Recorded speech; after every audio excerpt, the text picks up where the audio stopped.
오늘 창세기 19장 그 마지막 이야기 오늘 하겠습니다.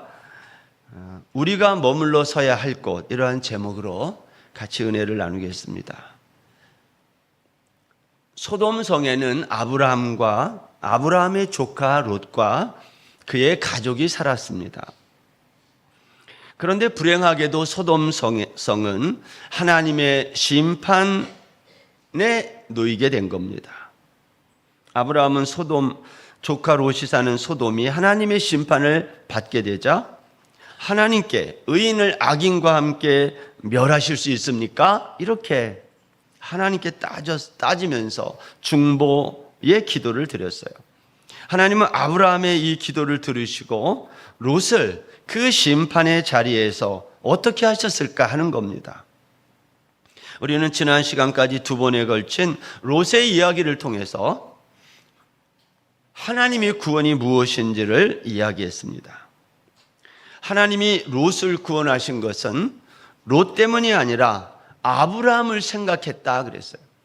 아브라함을 생각했다는 말은 아브라함과 맺은 약속 때문이며, 아브라함과 맺은 약속이란 아브라함의 후손으로 이 땅에 오실 예수님 때문이라는 것을 우리는 알게 되었습니다.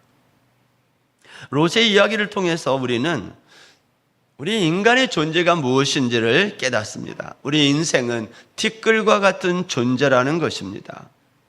오늘 우리는 이 롯의 이야기를 이제 마지막 하면서 이 롯의 이야기를 통해 우리가 꼭 알아야 될 것이 무엇인지를 여러분과 함께 생각해 보려고 합니다.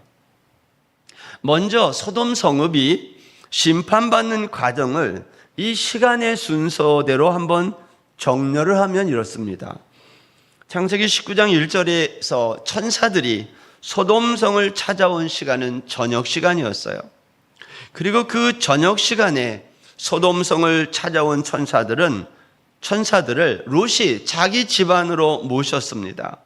그러나 그 일로 인해서 롯의 집 문 밖에서는 소동이 일어나는 거죠. 이것은 소돔성이 얼마나 큰 죄악의 성읍인지를 보여주는 것입니다. 문 밖에서는 롯을 찾아온 손님과 성적 관계를 맺겠다는 무리들의 소동이 있었고, 그 집안에서는 손님을 환영하지 않는 롯의 가족들의 소동이 있었다, 이렇게 말할 수 있어요. 롯의 집에 들어온 이 두 천사는 롯에게 자신이 여기에 온 목적을 설명했어요. 이 성을 심판하기 위해서 왔다는 거예요. 그러면서 너는 너의 가족들에게 이 사실을 말하고 이 성을 나가라고 말한 거예요. 그러나 이 말을 들은 롯의 사위들은요, 롯이 전하는 이 말을 농담으로 여겼다. 농담으로 여겼다는 말을 설명하지 않았지만 희롱했다는 뜻이에요. 그 말을 하는 사람을 희롱했어요. 롯 역시 그의 아내와 두 딸과 함께 성 밖으로 나가는 것을 지체했다 그랬어요. 그러자 천사들이 강제로 롯의 가족들을 이끌고 성 밖으로 나간 거예요. 그러면서 말했어요. 너희는 도망하여 생명을 보존하라. 돌아보거나 들에 머물지 말고 산으로 가라. 이 말은 안전지대는 저 산밖에 없다는 거예요. 그러나 롯은요, 산까지 가다가는 재앙을 만날까 두렵다 하면서 저기 가까이에 있는 성읍으로 가겠다고 말을 합니다. 천사는 롯의 이 말을 듣고 그 성을 멸하지 않을 테니 그리로 가라고 허락을 합니다. 성경은 그 성읍의 이름을 소알이라고 했어요. 작다는 뜻입니다. 이런 말이에요. 롯은 소알을 가리켜 가깝기도 하고 작기도 하오니 그런 말을 했어요. 이 말은 비록 이 소알은 작지만 소돔을 대신할 만한, 나를 만족시킬 만한 성읍이라는 뜻이에요. 이런 말도 돼요. 내가 소돔을 포기하고 다 포기하지만 난 절대로 포기할 수 없는 것이 하나 있는데 그게 소알이라는 거예요. 여러분, 우리도 그래요. 하나님, 내가 예수 믿고 신앙생활 다 하는데 내가 하나님을 위해 다 양보하고 포기할 수 있지만 그러나 이거 하나는 내가 포기할 수 없습니다. 그게 소활이에요. 어떤 사람은 그게 자기의 자녀일 수 있고요. 어떤 사람은 그게 자기의 직장일 수 있고요. 어떤 사람은 그게 자기 자신의 건강일 수 있어요. 다 포기하지만 난 이거는 포기할 수 없다. 그게 소활이었어요. 여러분에게 있어서 소활은 무엇입니까? 여러분, 지난 주일 본문의 마지막 구절인 23절에 보면 롯이 소활에 들어갈 때에 해가 돋았더라 그랬어요. 롯이 천사들의 손에 이끌려 나와서 산으로 가는 대신에 소활 성읍에 들어갔을 때 그때가 해가 돋았을 때라는 거예요. 자, 시간을 보세요. 소돔에 찾아온 천사들은 저녁에 왔고요. 밤새 새벽까지 소동이 일어났어요. 롯의 집에서. 그리고 얼마 안 돼요. 해가 새벽이 되어 동틀 때에 천사들이 롯과 그의 가족들의 손을 이끌고 소돔성 밖으로 데리고 나갔어요. 그리고 얼마 안 돼요. 해가 위로 돋았다. 시간적인 단계를 생각 한번 해보세요. 저녁에 왔고요. 밤새 소동이 일어났고요. 새벽 동틀 때에 성 밖으로 나갔고 성 밖으로 나간 다음에 저 소활 성읍으로 보내달라고 해서 거기까지 갔어요. 그 성읍에 들어갔더니 해가 위로 돋았다 그랬어요. 그러면 그때가 언제겠어요? 그 거리상 지도에 보면 아마 몇 시간 걸어서 갔을 거리예요. 정오에 아마 그쯤에 동트고 나서 해가 올라온 다음에 환할 때에 소활 성읍에 롯과 그의 두 딸은 그 성읍에 들어간 것이 돼요. 그리고 얼마 안 돼요. 그들이 소활에 들어가자마자 하늘에서 여호와께로부터 유황과 불이 비같이 내리는 하나님의 심판이 시작됐다. 마치 영화에서 어떤 건물에서 인질을 구출하고 나오는 순간에 그 건물이 폭파되는 그러한 그림을 보는 듯합니다. 여러분, 오늘 본문 23절 한번 다시 보세요. 롯이 소활에 들어갈 때에 해가 돋았더라. 이 말은 해가 중천쯤에 올라왔다 그러한 의미입니다. 여호와께서 하늘 곧 여호와께로부터 유황과 불을 소돔과 고모라에 비같이 내리사. 이 구절이 우리에게 하고 싶은 말은 이런 거예요. 소돔과 고모라 성의 심판은 자연 재앙이 아니라는 거예요.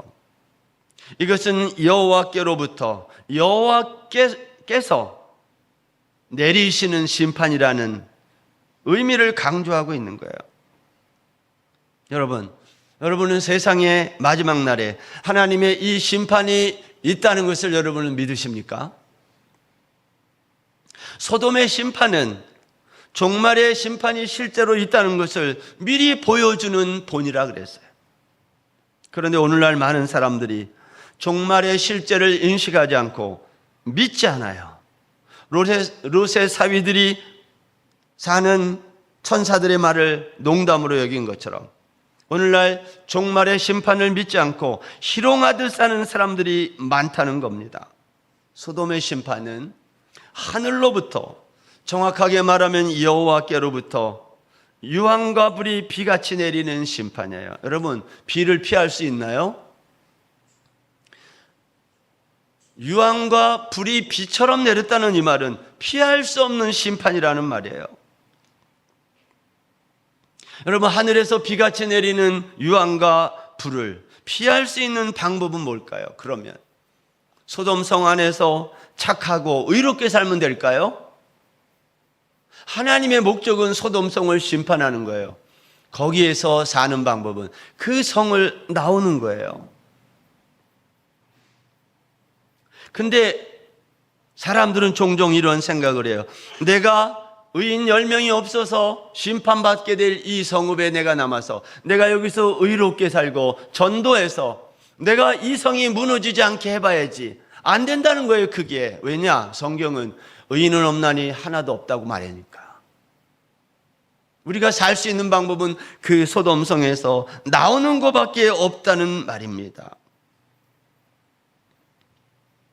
이것이 우리의 연약함과 우리의 한계입니다. 소돔의 심판 이야기를 통해 우리가 꼭 알아야 되는 것은 하나님의 심판은 반드시 임한다는 거예요. 이 말은 천국도 있고 지옥도 있다는 말이에요. 소돔과 고모라 지역의 불심판이 우리에게 주는 메시지는 이런 거예요. 너희들 이 세상에 나가 악하게 살지 말고 착하게 살아야 된다. 그렇지 아니하면 불심판을 받는다가 아니라 너희들은 이 세상에서 나오라는 말이에요. 근데 우리는 이렇게 생각해요. 아니에요, 하나님. 우리가 이 세상에서 비처럼 소금처럼 살아서 이 세상을 변화시켜 여기에 의인 10명을 만들면 되지 않아요? 그렇게 한다는 거예요. 안 된다니까요. 하나님의 심판을 피하는 유일한 방법은 거기서 나오는 거예요. 소돔 심판 이야기를 통해 우리가 또 알아야 될 한 가지가 있어요. 심판의 목적이 뭐냐는 거예요. 25절, 27절에 보면 하나님은 소돔 지역의 성들과 성읍 온 들을 다 엎어 멸한다, 그런 표현이 있어요. 여기 엎어서 멸한다 할 때 이 엎다라는 말은 바꾼다, 변화시킨다라는 뜻을 가지고 있어요. 이 단어가 어디 또 나오냐면 출애굽기 7장에 가면요, 모세가 나일강을 지팡이로 칠 때에 그 나일강 물이 피로 변했다 그랬어요. 그 피로 변했다라는 그 하파크라는 단어가 없다라는 말과 똑같은 단어예요. 그러니까 이 말은 바꾼다, 변화시킨다, 그런 의미를 가지고 있는 거예요. 뭐를? 소돔을. 여러분 시골 농촌에 가면 봄에 씨를 뿌리기 위해 땅을 갈아엎습니다. 가을에 추수한 다음에도 갈아엎어요. 왜 그렇게 하는 거예요? 토양을 새롭게 하기 위해. 하나님의 심판은 멸하는 그 자체의 목적이 있는 것이 아니라 다시 새롭게 하는 데 있다는 겁니다. 요한복음 3장에 가면 예수님이 바리새인 니고데모에게 말했어요. 진실로 진실로 내게 이르노니 사람이 거듭나지 아니하면 하나님 나라를 볼 수 없다. 여기 거듭난다는 이 헬라 말이 뭐라고 그랬어요? 게네스 아노텐, 그런 말이에요. 무슨 말이에요? 위로 난다는 뜻이에요. 위로 난다. 사람은 아래로 나요. 그래서 아래에 나가지고 여기 머물면 다 죽어요. 그래서 우리는 반드시 위로 나야 된다. 그걸 거듭난다, 그렇게 말해요. 저와 여러분은 이 땅에 났어요. 여러분 동물들 보세요. 다 이 땅에서 나잖아요. 근데 동물들은 위로 나는 게 없어요. 그게 다 죽어요. 동물은, 생물은. 그러나 사람만 위로 나서 영원히 사는 거예요. 그걸 요한복음은 거듭났다고 표현한 거예요. 소돔을 심판하는 여러 가지 방법이 있었을 것이라고 저는 생각해요. 노아 홍수 때 하나님은 다 쓸어가 버렸다 그렇게 했어요. 쓸어가 버리셨어요. 근데 소돔은 쓸어간 게 아니라 다 없는다는 거예요. 무슨 말이에요? 하나님은 세상을 새롭게 바꾸시겠다는 겁니다. 그런데 이런 하나님의 소돔 심판, 새롭게 바꾸시려는 하나님의 계획에 부응하지 못하는 롯과 그의 가족들의 이야기가 오늘 본문에 있는 거예요. 롯은 작은 성 소알에 들어갔어요. 그러나 그의 아내는 못 들어갔어요. 왜냐? 가다가 뒤돌아보지 말라고 그랬는데 뒤를 돌아보고 말았어요. 결국 소금 기둥이 되고 말았다는 거예요. 왜 뒤를 돌아봤을까요? 이것은 우리가 너무 추측이 쉬워요. 우리도 마찬가지죠.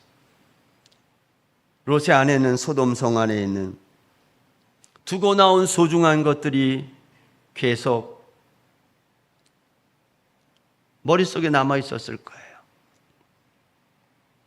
여러분 태국에 살든 한국에 살든 어느 지역에 살다가 떠날 때가 있습니다. 그때 우리는 떠날 때 짐을 쌀 때 어떤 것만 싸요? 필요한 것만 싸요. 소중한 것들만 가지고 간다고요. 그런데 기억하세요. 우리가 이 세상을 떠날 때는 가지고 갈 수 있는 게 아무것도 없다는 걸 기억하세요. 왜냐하면 이 세상의 것들은 천국에 가면 다 가치 없는 거니까 그래요. 여러분 여행 많이들 다니시잖아요. 여기 이 나라 저 나라. 그 나라 가가지고 쓰는 화폐가 있어요. 그거 가지고 올 때에 깜빡하고 그냥 가지고 온 돈들 많죠. 여러 나라 돈. 그거 태국에 가져왔는데 환전도 못하는 돈들. 그거 다 어떻게 해요? 그냥 보관해요. 언제 쓰겠지. 언제 써요? 여러분 세상이라는 것이 그러한 거예요. 우리가 여기에서는 가치 있는 것처럼 보이는 이 돈이 천국에 가면 이건 다 가치가 없기 때문에 다 불타버리는 거예요.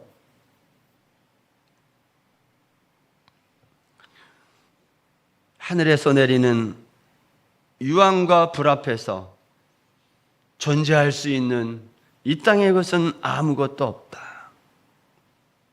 여러분 우리가 멋진 이 인생을 마치고 주님 앞으로 갈 때에 우리가 가지고 갈 수 있는 것은 이 땅의 것 가운데는 아무것도 없다는 것을 꼭 기억하세요. 롯의 아내는 그것을 몰랐어요. 그리고 집에 두고 나온 어떤 것, 그게 생각나는지 뒤를 돌아다 보다가 소금 기둥이 되었다, 성경이 그렇게 말해요. 근데 여러분, 소금 기둥이 된 이 롯의 처의 이야기가 예수님이 누가복음 17장 31절에 가면 이렇게 말했어요. 보세요. 17장 31절. 그날에 만일 사람이 지붕 위에 있고, 그날이란 역사의 종말을 말합니다. 그의 세간이 그 집 안에 있으면 그것을 가지러 내려가지 말 것이요 밭에 있는 자도 그와 같이 뒤로 돌이키지 말 것이니라. 롯의 처를 기억하라. 왜 예수님은 롯의 처를 종말의 날, 역사가 끝나는 그날 기억하라고 했을까요? 여러분 롯의 처가 소금 기둥으로 남아 있어요. 세워져 있어요. 여러분 소금은 다른 것에 녹아 스며들어야 그 기능을 발휘하는 거예요. 소금이 기둥으로 남아있다는 것은 무가치하다는 뜻이에요. 기둥은 보통 사람들에게 보이기 위해서 세우는 거예요. 상징성이 있는 거예요. 왜 롯의 처를 소금 기둥이 되게 했을까? 너희들 롯의 처를 봐라. 무가치한 인생이 뭔지를 보라는 거예요. 오늘도 우리가 이 땅에서 세워놓는 모든 인간의 땀과 수고의 결정체는 전부 소금 기둥이라는 거예요. 무가치한 거. 근데 우리가 그걸 세우기에 얼마나 애쓰냐는 거예요. 너희는 그날에 롯의 처를 기억하라. 무가치한 인생이 무엇인지를 생각하라는 말 아니겠습니까? 오늘 본문에는요, 소돔의 멸망 이야기 중간에 소돔의 멸망을 목격한 증인 한 사람을 갑자기 또 등장시켜요. 그 사람이 누구예요? 아브라함이에요. 아브라함이 여기 등장하는 이유가 무엇이겠습니까? 27절 말씀 보세요. 아브라함이 그 아침에 일찍이 일어나 여호와 앞에 서 있던 곳에 이르러 소돔과 고모라와 그 온 지역을 향하여 눈을 들어 연기가 옹기까마의 연기같이 치솟음을 보았더라. 아브라함은 소돔이 불타는 장면, 산화되는 장면을 어디에서 목격해요?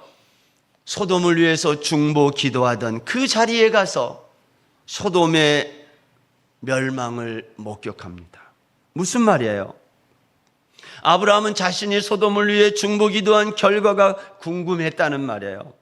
의인 10명이 있으면 이 성을 멸하시지 않겠다고 하시고 아브라함을 떠난 하나님이 이제 이 성을 어떻게 하실지가 궁금했던 거예요. 아브라함은 일찍 일어나 하나님께 중보 기도하던 자리에 나가 그 소돔의 산화 장면을 바라본 것입니다. 자신의 기도가 어떻게 되는지 궁금했다는 말이에요. 아브라함은 소돔 성이 불에 타는 모습을 보면서 그 안에 있을 롯을 생각하지 않았을까요?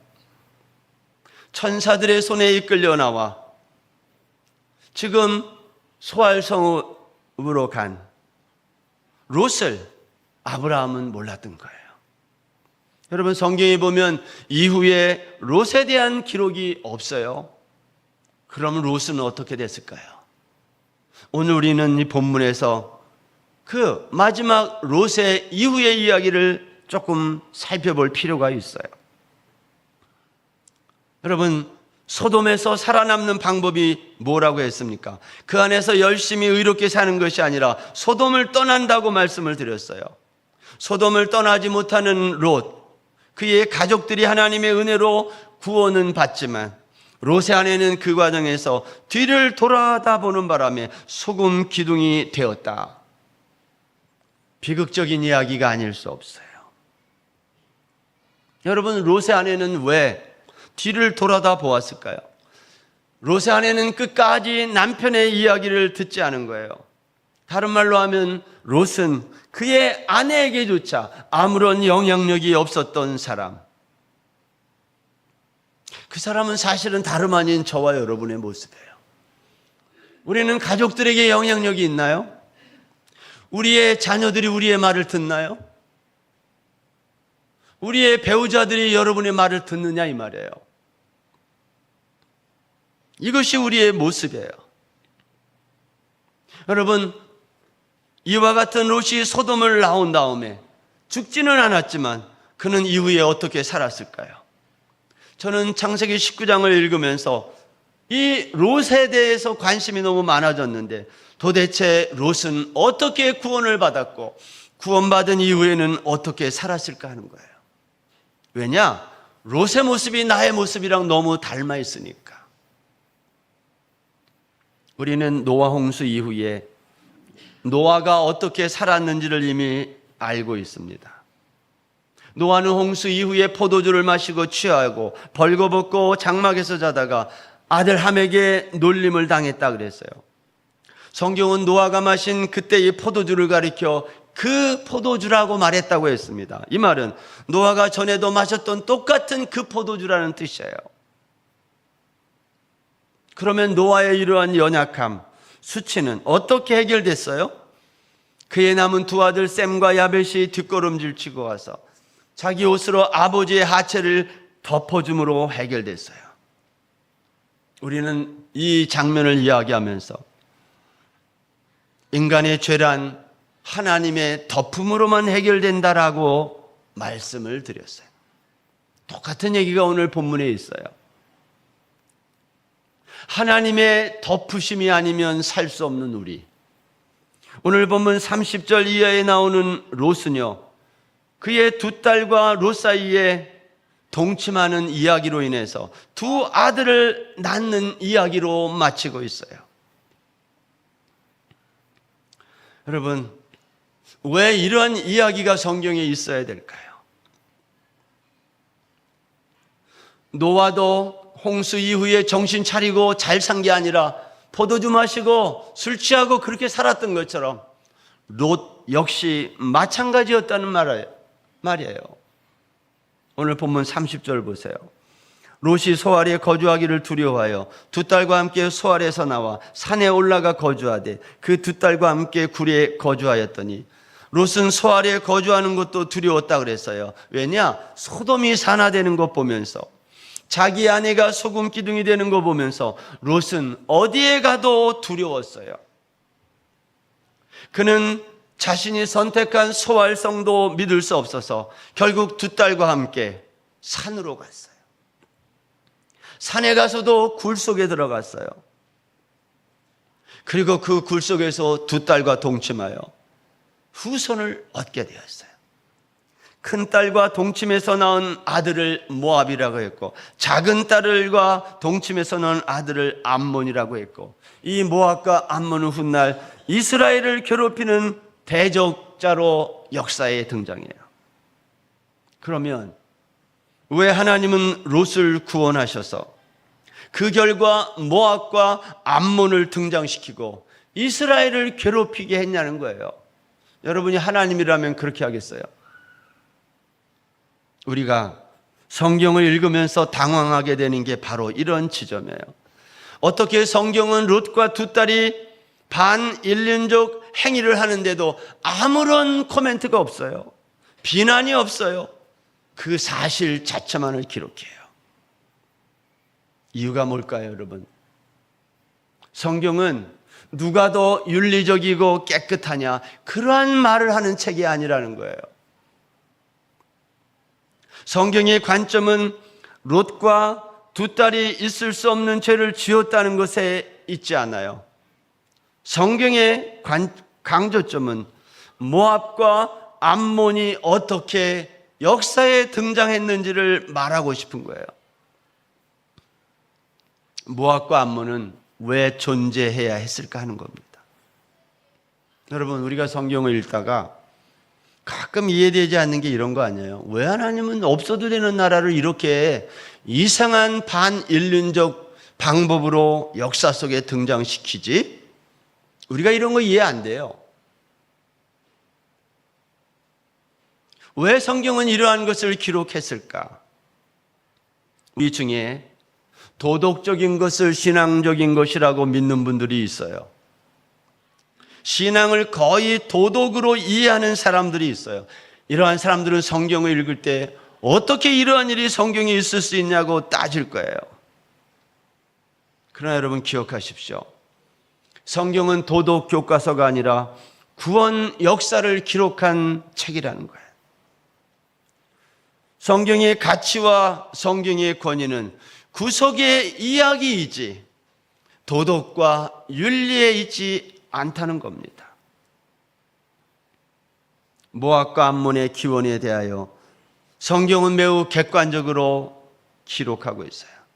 롯의 두 딸의 반인륜적 행위에 대하여 일체 비난이 없고 다만 어떻게 해서 모압과 암몬이 이 땅에 시작되었는지만을 말하고 있어요.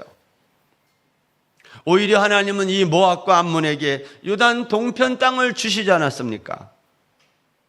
우리가 또 아는 것처럼 룻기에 가보면 모압 여인 룻이 그 룻을 통해 보아스와 결혼해서 예수님이 이 세상에 오시는 그 통로 역할을 모압 여인 룻이 감당하지 않았습니까?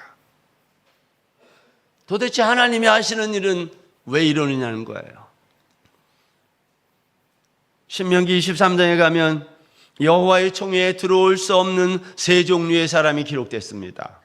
첫 번째는 고환이 상한 자나 음경이 잘린 자, 남자들의 이야기잖아요. 생식 능력이 없는 사람은 여호와의 총회에 들어올 수 없다는 거예요. 두 번째는 사생자, 여호와의 총회에 들어올 수 없고 10대까지 못 들어온다는 거예요. 그런데 여러분, 여기 아주 놀라운 말이 세 번째 나와요. 그게 뭐냐? 암몬 사람과 모압 사람은 여호와의 총회에 10년이 아니라 영원히 못 들어온다는 거예요. 여러분, 암몬 사람과 모압 사람이 뭘 그렇게 잘못했어요? 근데 왜 성경은 영원히 못 들어온다고 말했을까요? 그런데 여러분, 영원히 못 들어온다고 말해놓고도 이 규정을 뛰어넘는 사람을 또 성경이 기록해요. 그 사람이 모압 여인 룻입니다. 보아스와 결혼해서 여호와의 총회에 들어왔을 뿐만 아니라 예수 그리스도가 이 땅에 오시는 통로 역할을 한 여인. 여러분은 이러한 것이 이해가 되나요? 성경은 우리에게 오직 한 가지 사실만을 말하고 있는 책이라는 거예요. 너희들이 어떻게 구원받는, 아래로 나서 어떻게 하늘의 백성으로 살게 되는지 아느냐? 그것을 설명하는 책이라는 말이에요. 우리가 그동안 세 번에 걸쳐서 롯의 이야기를 하면서 우리가 얻은 첫 번째 교훈을 정리하면 이런 거예요. 구원이란 뭐냐? 구원이란 우리의 행위와 정말 1도 관계없다는 거예요. 롯의 이야기가 이것을 명확하게 정리해줘요. 롯은요, 이기적인 사람이고 세상의 성공을 향하여 올인했던 사람이에요. 결국 성공했어요. 그러나 그 사람은 소돔 사람에게 존경받지 못했고 가정에서조차 아무런 영향력이 없었어요. 다만 롯은 소돔 사람과 다른 가치관을 가졌기 때문에 늘 갈등하며 괴로워했어요. 여러분들도 그렇죠? 먹고 살아야 되니까 직장에도 나가고 일도 하지만 늘 마음이 괴로운 거예요. 롯이 그랬다는 거예요.